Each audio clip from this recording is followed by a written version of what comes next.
Bravo. Sa jemi tek Aldo, ai ka folur pak edhe rreth budallëve të këtij sezoni. Kush është budallën të këtij sezoni, se ashtu është shumë. Ky është informacioni i radhës për cilin ne do flasim. Atëherë, ai tha, ky sezon ka patur goxha budallëj, por një prej të cilëve ai citoi ishte emri i Valbonës. Ajo tha është tipike budallajt që vetëm flet dhe nuk dëgjon, vetëm vërtet edhe nuk dëgjon. Po mirë, ti çfarë mendon? Je dakord? Ka të drejtë. Aldo për këtë më ka pëlqyer për logjikën që ka patur edhe diskutimin, argumentat që ai ka patur. Valbona ishte disi e lotshme. Disi. Ka rënë shtëpia qetësi, se me vërtet zihen tani, po nuk mbulon veshët i kur zihen ata.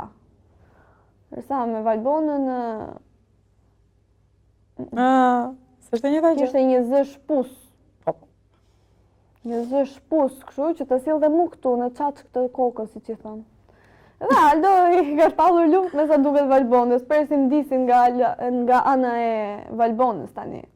Edhe sa për Laertin, se foli pak edhe për Laertin, ai tha se ishte më inteligjenti atje, kishte argumenta, ishte dinak në një formë.